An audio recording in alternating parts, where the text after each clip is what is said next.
Hey guys, welcome to my newest video for today. Today's video is going to be my weekly reviews video. This is going to cover everything that I've watched in the past couple of weeks because, as I mentioned in my Q&A video, I was sick for the first couple of days the days that I normally film. So I just thought I'd leave it and do a video that you're about to see.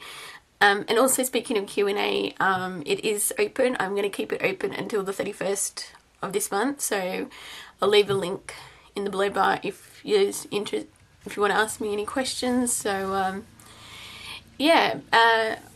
so basically with this video, I've got a few different things to talk about, but very quickly I wanted to do like a non-TV film cinema review. And I just wanted to say that I watched a very Potter Senior Year by Starkid, from Starkid, and I absolutely loved it. I mean, I'm a big fan of a very Potter musical and a very Potter sequel. So I knew I was, going to I didn't think that, I thought I thought there's no way in hell I'm gonna love this one. Not gonna love this one. So and it did not disappoint.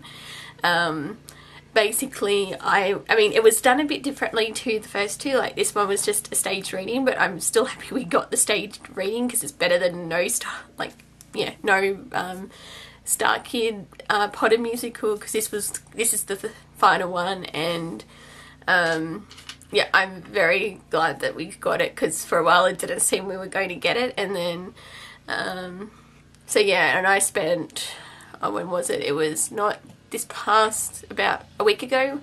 I just spent most of that Saturday just watching the different parts and alternating between laughing and crying, which I've never really, I was crying during this one, and I didn't really cry during the books or the movies. Yeah, it's a bit weird, but yeah, kind of sad that we're not going to get any more Potter musicals, or this was sort of the last Potter thing, I suppose. There's no more books, no more movies, and now no more parody musicals, which yeah, so I don't know what I'm going to do with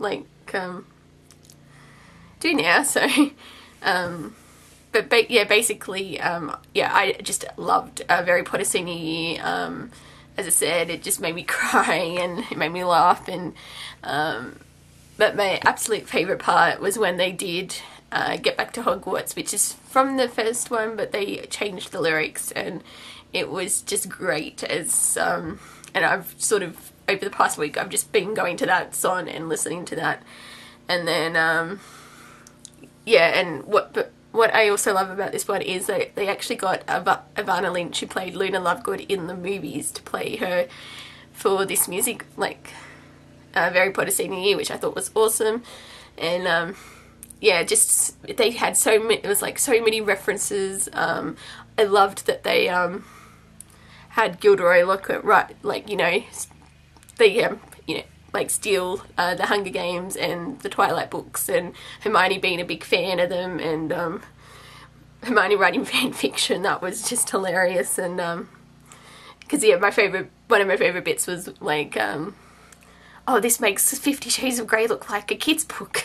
I thought that was hilarious. And yeah, it's just, and also yeah, so there's several Hunger Games references. There were musical references, like West Side Story. There was a reference to that, and there was a Beetleborgs reference, which I thought was awesome, being a kid of the 90s. So, yeah, because they had Hagrid, yeah, it was Hagrid comparing it to them to, the trio to the VR Troopers, and then it was oh, you mean the Beetleborgs? No. So, yeah, there was that bit, but yeah, it was just the whole thing was a huge roller coaster. It was basically, I don't know any other musical parody on otherwise could make me cry over the death of a piece of clothing. So if you've watched it, you'll know what I'm referring to. But yeah, I just loved it. I've said that a dozen times already, but yes, I just wanted to point it out that I had actually watched it. I suppose this is sort of under the random category, but yeah, so I just wanted to talk about that, and the next one I'm going to talk about is a TV show. I've finally finished off a TV season this year. Even though I did start this one back in October last year, I just got distracted and yeah. But basically I've worked out a system now where I can watch, so I'm basically going to go TV show, movie, TV show, movie. I don't know why I didn't do this to begin with, because that way I can, because at the start of the year I was focusing more on the movie side rather than the TV show, and I've sort of reacquainted my love with all things TV again, because I sort of had a bit of a hiatus, but yes, I want to watch as many shows as I can now, so but the TV show that I finished watching is Supernatural Season 5. I'm sort of hoping to try and get catch up before Season 9 airs later this year. I had hoped to catch up before Season 8, but that never happened, but yeah, but overall I thought Season 5 was pretty good. Not my favourite season. I think that's going to be Season 4, because I love Season 4. But yeah, it was still pretty good. I think my favourite episodes were The Curious Case of Dean Winchester and the Supernatural Convention episode, which I thought was awesome. And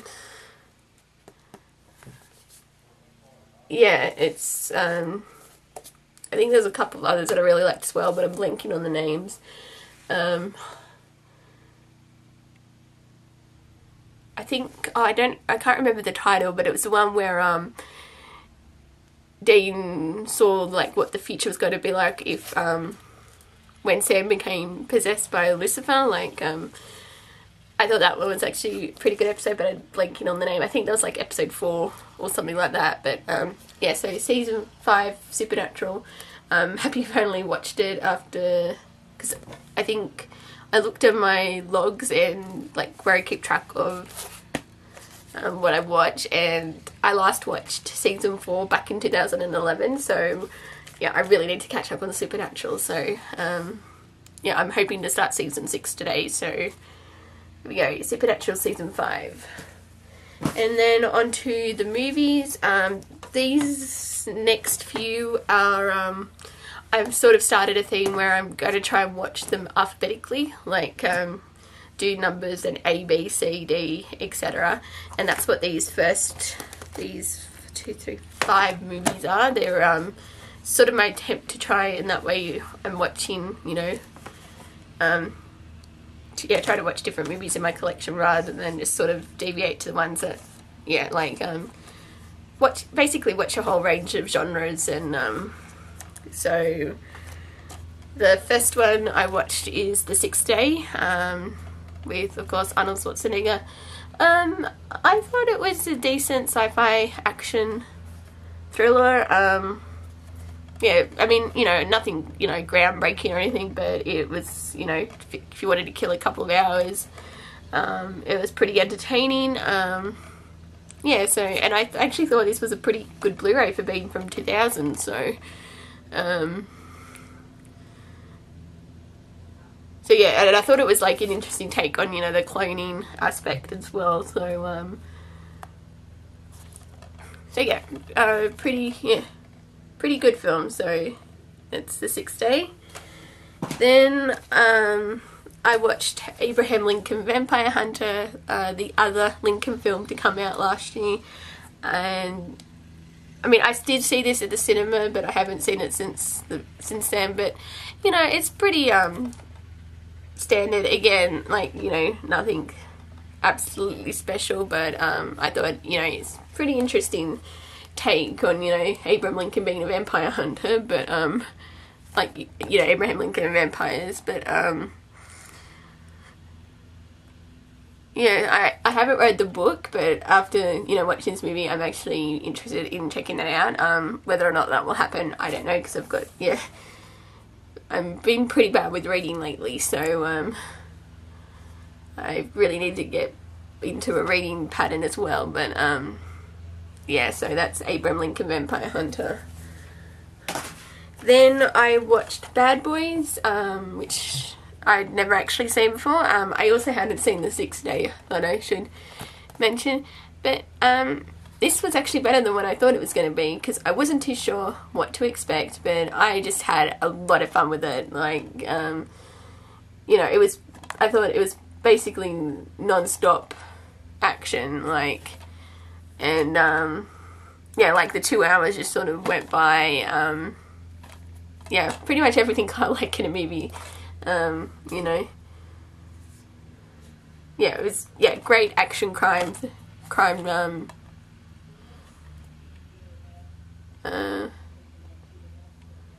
murder, I think, like, yeah, it's, not murder, I don't know if you'd class it, would you class this as a thriller, or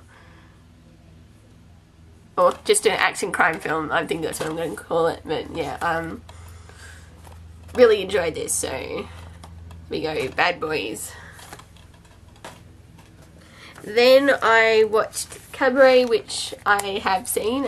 It's one of my favourite movie musicals, and this looks spectacular on Blu-ray. You know, for a film being from 1972,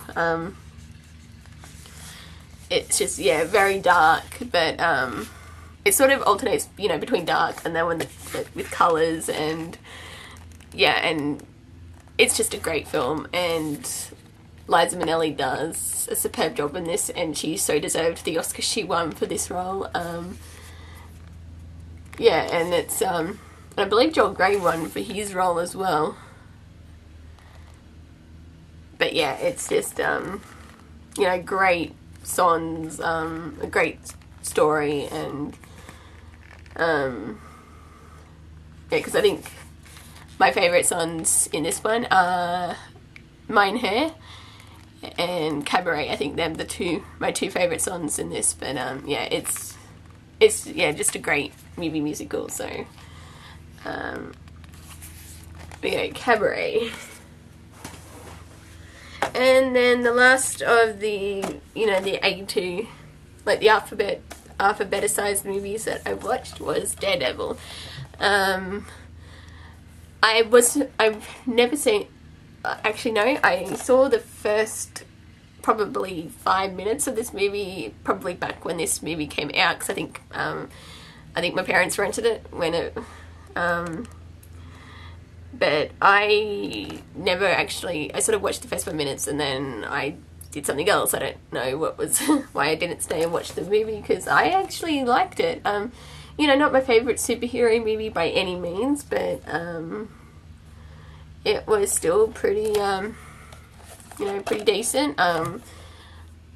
I did actually like Michael Clarke Duncan as the Kingpin, and it's very unfortunate that he's since passed away, because I thought he was really great in this movie. And yeah, like, I mean, yeah, so it's, yeah, not, because I actually think he was a standout in this movie, all things considered, but, you know, Ben Affleck, he was okay, but,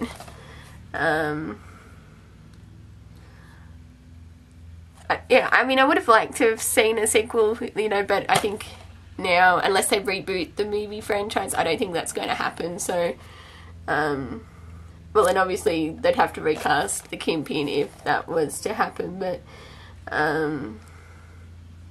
yeah, Daredevil's okay, so that's basically all I can say, really. So, we go Daredevil.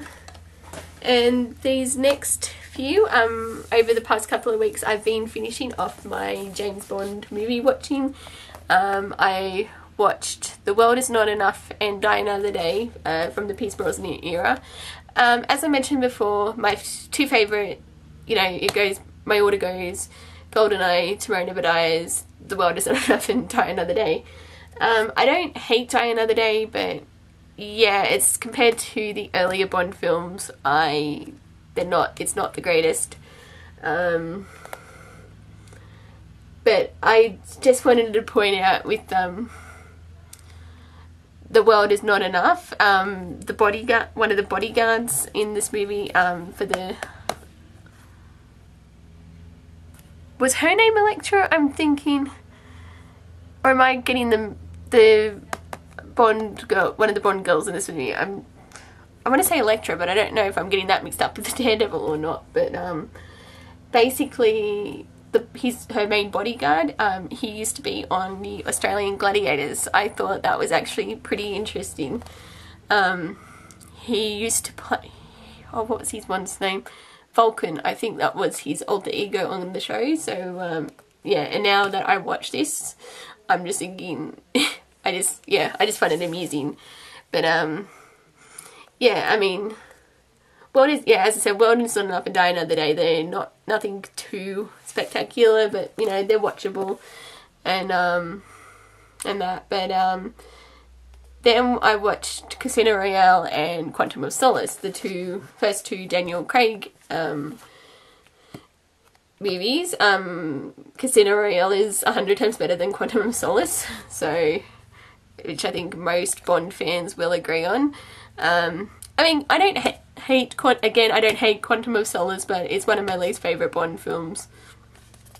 I don't know if I'd call it the worst one, but yeah, it's down the bottom in terms of favourites, because, well, I'll just quickly show the other one. Of course, I watched Skyfall, which I hadn't seen since I saw it in the cinema, but I just watched it again and I fell in love with it again. And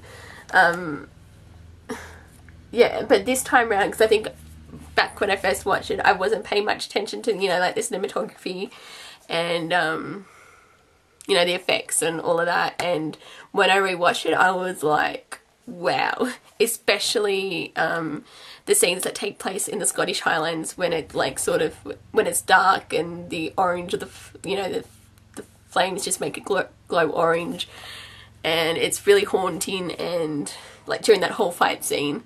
And yeah, I just adore this film. I'm sort of tossing up between whether this or GoldenEye is my favourite.